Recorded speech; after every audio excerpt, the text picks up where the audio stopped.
Bonjour, aujourd'hui je vais vous partager l'histoire que j'ai vécue récemment avec ma femme lors d'un camping sauvage dans le département de Haute-Savoie, non loin de la montagne de Semnoz, en France. J'ai rédigé le plus soigneusement possible ce témoignage en y inscrivant un maximum de détails sur le lieu et la situation dans lesquels nous nous trouvions. Il faut savoir que nous sommes des personnes saines de corps et d'esprit. Nous ne touchons à aucune drogue illicite et nous ne consommons de l'alcool qu'en des occasions très spéciales. Je ne peux en rien vous le prouver malheureusement, mais je vous demanderai juste de me faire confiance sur ce point durant la lecture de ce qui va suivre. C'était le samedi 30 juillet 2016 lorsque nous nous sommes rendus en plein cœur des poumons verts d'Annecy pour une journée et une nuit de camping sauvage. Ce n'était d'ailleurs pas la première fois que nous en faisions. À notre arrivée, nous avons abandonné la voiture pour nous enfoncer à pied dans l'immense forêt de sapins. Nous avons dû marcher plus d'1 heure et demie avant de trouver l'emplacement parfait pour la nuit. Nous avions pris le temps de nous installer confortablement dans la zone avant de nous offrir un joli pique-nique non loin d'une rivière. Nous sommes restés pratiquement toute l'après-midi à explorer les environs sans pour autant trop nous éloigner de la tente. À la tombée de la nuit, nous nous sommes réfugiés à l'intérieur. Le vent devenait plus présent à chaque minute, provoquant l'agitation répétée de ces gigantesques sapins encerclant notre si petite tente. Ce doux son de la nature qui nous offrait au départ un sentiment de plaisir et de relaxation s'était quelque peu métamorphosé en une sensation, non pas angoissante, mais dérangeante dans le sens où la nuit allait être plus mouvementée que ce que la météo avait prévu, mais il était hors de question d'en finir là avec cette soirée juste à cause du temps subitement devenu capricieux. J'ai d'ailleurs profité de cet instant pour inventer des histoires peu rassurantes afin d'effrayer ma femme, même si visiblement cela semblait très clairement l'amuser plus qu'autre chose. Par la suite, nous nous sommes racontés nos meilleurs souvenirs, accompagnés des musiques nous les remémorant. Elle était heureuse, et moi aussi. 2 heures étaient déjà passées quand la fatigue a commencé à se faire sentir. Je le voyais dans ses yeux et elle le voyait dans les miens. Nous n'avons donc pas tourné autour du pot pour nous glisser dans notre duvet.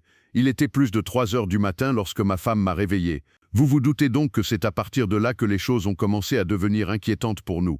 Au début, je pensais naïvement qu'elle bougeait comme toujours durant son sommeil, mais je me suis vite rendu compte du contraire lorsqu'elle a prononcé à plusieurs reprises mon prénom à mon oreille. D'une voix lente et difficilement compréhensible en raison de la fatigue encore présente, je lui ai naturellement demandé ce qui se passait. Agitée, elle m'a expliqué qu'au début, elle avait été réveillée par un étrange bruit parasite, puis quand il s'est subitement arrêté, elle avait entendu des choses rôder près du campement. Voulant absolument regagner mon sommeil le plus rapidement possible, j'ai tenté de la rassurer en lui disant qu'il s'agissait sans doute d'un animal tout en lui rappelant que nous étions en plein milieu d'une forêt. J'ai rajouté en lui coupant la parole que le temps ayant empiré, cela pouvait aussi être les bruissements de la végétation que peut-être son cerveau percevait comme quelque chose de vivant se déplaçant aux alentours. C'est exactement ce que je lui ai dit, c'était sans doute complètement absurde mais ce baratin avait suffi pour la calmer, c'était le principal pour moi à cette heure tardive. Cependant, j'ai été moi aussi pris d'une montée soudaine d'adrénaline quand différents craquements facilement identifiables comme des pas se sont fait entendre. Je priais dans ma tête pour que ce soit une simple bestiole. Peut-être que l'effet de surprise me focalisait sur les pires scénarios possibles, mais c'était très stressant. Les bruits continuaient puis s'arrêtaient puis recommençaient. Cela se répétait sans cesse. De plus, la chose errait très distinctement et de manière totalement aléatoire à quelques mètres à peine de notre position. Il devait certainement y en avoir une dizaine sans exagérer vu le vacarme que cela provoquait. Puis ils se sont arrêtés. L'une de ces bêtes ou je ne sais quoi s'est approchée de l'entrée de la tente. J'avais juste à ouvrir pour découvrir ce que c'était. Mais c'était impossible. La peur m'empêchait de faire quoi que ce soit. Et comme si ce n'était pas suffisant, une de ces choses, ou devrais-je maintenant dire, un de ces individus, a appuyé ce qui me paraissait être sa main contre la tente pour ensuite la balader jusqu'à la fermeture. On pouvait entendre la forte respiration que faisait la personne de l'autre côté. Quand est-ce que ça va s'arrêter, me suis-je dit à moi-même en serrant ma femme dans mes bras. C'est alors qu'il a commencé à ouvrir délicatement la tente. « Laissez-nous tranquilles » ai-je hurlé en espérant que ça fonctionne. Après un court instant chargé d'appréhension et pour le coup, très angoissant, les individus se sont éloignés jusqu'à laisser place à nouveau au bruit du vent. Profitant de la situation pour refermer la tente, en l'espace d'1 ou 2 secondes, j'ai remarqué à l'ouverture que ces personnes marchaient très rapidement dans tous les sens en effectuant des gestes incohérents. Ces silhouettes noires produisaient aussi des sons inaudibles, des sons complètement inconnus je dirais, mais l'intonation ressemblait vaguement à une personne ivre morte, tentant de fredonner une sorte de mélopée. C'est compliqué à expliquer. Nous sommes restés un long moment silencieux. Les mains de ma femme me broyaient presque l'avant-bras. J'ai pris une grande respiration pour ensuite évacuer toute cette terreur en moi. Juste après, un rire nerveux s'est échappé de ma gorge. Ma femme, elle, se frottait maintenant le visage en cherchant des yeux la bouteille d'eau. Enfin, quelques mots sont sortis de sa bouche, Putain de merde, je veux rentrer. J'ai répliqué aussitôt avec un ton ironique que j'aurais finalement préféré un week-end chez ses parents. J'avais réussi à légèrement détendre l'atmosphère. J'ai quand même suggéré d'attendre un peu afin d'être sûr que ces tarés s'étaient barrés. Cigarette en bouche, nous sommes sortis de la tente en rangeant nos affaires dans les sacs.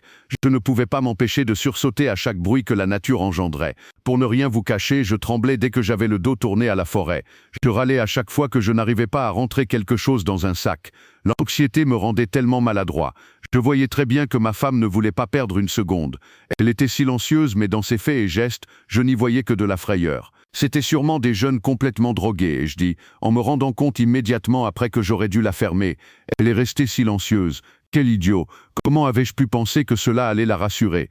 J'étais furieux à l'idée que ce week-end se terminerait là-dessus, mais cette fois-ci je suis resté plongé dans mes pensées sans rien dire. Enfin, il n'est plus resté que la tente à ranger. Ma femme s'est rallumée une cigarette tandis que je réfléchissais à comment m'y prendre pour ne pas avoir de difficulté à plier cet abri. Cette situation commençait de plus en plus à m'énerver, mais je faisais tout pour ne pas le montrer, et ce vent brutal m'empêchant de me concentrer me déboussolait davantage. Pourtant le ciel était entièrement dégagé, il n'y avait aucun nuage, aucune étoile et étrangement, aucune lumière provenant de la lune. En fait, le ciel était juste noir. J'ai soupiré et secoué la tête en haussant les sourcils pour exprimer ma confusion.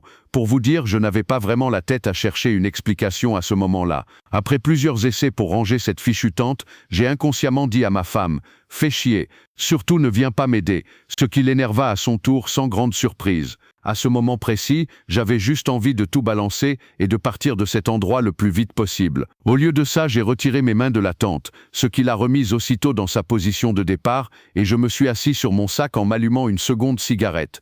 C'est alors que nous avons perçu au loin un autre bruit difficilement descriptible dans un premier temps. Ça ne ressemblait en rien à ce qui se déplaçait autour de nous un peu plus tôt, ce qui nous a tout de même un peu soulagés.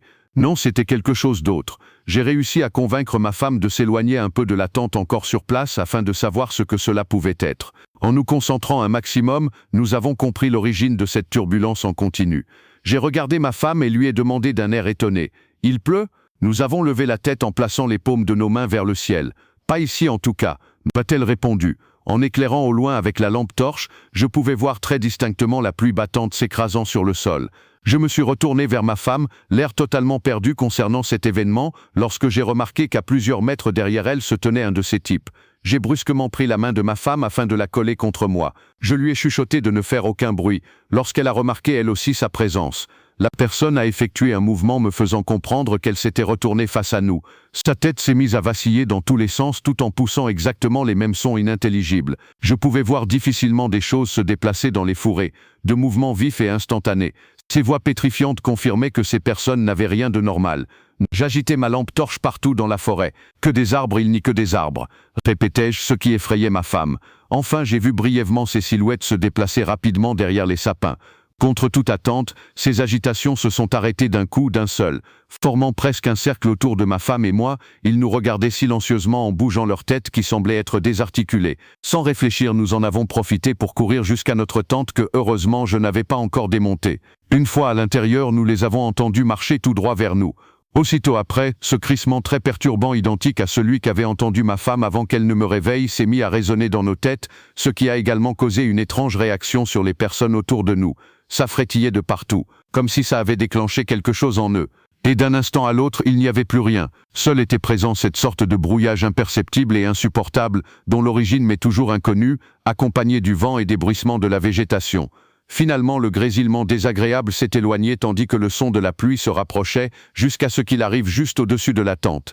À ce moment-là, ce mystérieux son indescriptible avait totalement disparu avec cette ambiance littéralement terrifiante, laissant ainsi derrière elle une atmosphère reposante et rassurante même si, au fond de nous, nous n'étions pas sereins pour autant. Calmement, toujours sur mes gardes, j'ai sorti la tête dehors, confirmant que nous étions bel et bien seuls. Tout en recevant de la pluie sur mon visage, je contemplais de nouveau le ciel en remarquant cette fois-ci des nuages et la timide lumière de la lune. Le ciel n'était plus vide, il n'était plus noir.